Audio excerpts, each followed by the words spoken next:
नमस्कार, मैं रवीश कुमार। जंग खत्म हो गई है। कहा जा रहा है कि इजराइल और ईरान के बीच युद्ध अब नहीं रहा, लेकिन क्या वाकई कागजों पर, मीटिंगों में और टीवी चैनलों की ब्रेकिंग न्यूज में यह जंग अब बीते कल की बात हो चुकी है।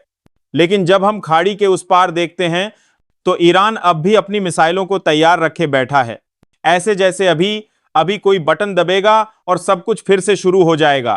तो क्या यह युद्ध वाकई खत्म हुआ है या फिर शांति के नाम पर एक नया धोखा शुरू हुआ है? यही सवाल हैं जिन पर आज बात करेंगे। लेकिन उससे पहले अगर आप इस चैनल पर नए हैं तो सब्सक्राइब करिए, क्योंकि यहां भीड़ नहीं होती, यहां सवाल होते हैं। वीडियो को लाइक कीजिए, शेयर कीजिए और कमेंट में जरूर लिखिए, हमें भी जवाब चाहिए। जवाब चाहिए। ईरान के एक टॉप कमांडर ने हाल ही में एक बयान दिया है, सऊदी अरब को निशाने पर लेते हुए।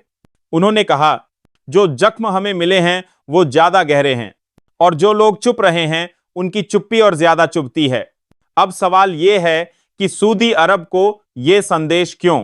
क्या सऊदी भी इस जंग में शामिल थे, या फिर उनकी चुप्पी, उनकी तरफदारी या उनका झुकाव? सब कुछ अब सवालों के घेरे में आ चुका है।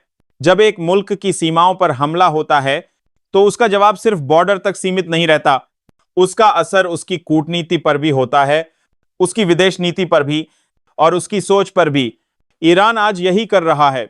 वो एक ऐसी तैयारी कर रहा है जो दिखती नहीं लेकिन महसूस जरूर होती है। अब आप सोच रहे होंगे कि जब इजराइल कह रहा है कि जंग खत्म, तो फिर ईरान अब भी हाई अलर्ट पर क्यों है? डिफेंस सिस्टम अब भी ऑन क्यों है? मिसाइलें अब भी क्यों तैयार हैं? क्या यह डर है, या फिर यह चेतावनी, या शायद ये वो जवाब है जो बमों से नहीं दिया जा सकता पर चुप रहने से भी नहीं दिया जा सकता? आपने कभी गौर किया है कि जब हमला इजराइल करता है तो मीडिया कहता है सीमा पर झड़प, जब जवाब ईरान देता है तो हेडलाइन बनती है मिडिल ईस्ट में तनाव। यही तो फर्क है जो बार बार चुभता है, और इसी फर्क की वजह से ईरान अब मिसाइलें ताने बैठा है। अब आते हैं सऊदी अरब पर। सऊदी एक अजीब सी स्थिति में है। वो अमेरिका का दोस्त भी है, इजराइल से बातचीत भी कर रहा है और ईरान से शांति का हाथ भी बढ़ा रहा है। लेकिन कानी यानी ईरान के कमांडर ये साफ कह रहे हैं, हमें अपने पड़ोसियों से ये उम्मीद नहीं थी। तो सवाल यह है कि क्या आने वाले वक्त में ईरान और सऊदी के रिश्ते और कड़वे होंगे, या फिर कोई नया गठबंधन बनने जा रहा है? आपको एक बात बताऊं, इस पूरी लड़ाई में सिर्फ मिसाइल नहीं चलती बल्कि अफवाहें भी उड़ती हैं। एक मुल्क को आतंकवादी कहा जाता है, दूसरे को अपने बचाव का अधिकार मिल जाता है, तीसरे को जैसे सऊदी तटस्थ कहा जाता है, और चौथा यानी मीडिया सिर्फ गौर करें कि हेडलाइन लिखता है। अब बात भारत की। हमारे यहां हर चीज पर डिबेट होती है, लेकिन क्या कभी इस बात पर चर्चा हुई कि अगर यह तनाव बढ़ता है तो भारत पर उसका क्या असर होगा? हमारा तेल आयात कहां से आता है? हमारे लाखों मजदूर कहां काम करते हैं? क्या किसी टीवी चैनल ने आपको यह बताया? नहीं। वहां सिर्फ दो पैनलिस्ट चिल्ला रहे होते हैं, एक इजराइल के पक्ष में, दूसरा ईरान के विरोध में। बाकी सब म्यूट।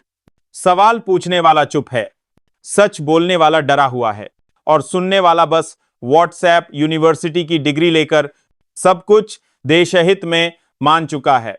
लेकिन अगर आप इस चैनल पर आए हैं तो शायद आप अब भी सोचते हैं। तो सोचिए, अगर युद्ध खत्म हो गया है तो क्यों ईरान अब भी कहता है हम तैयारी में हैं?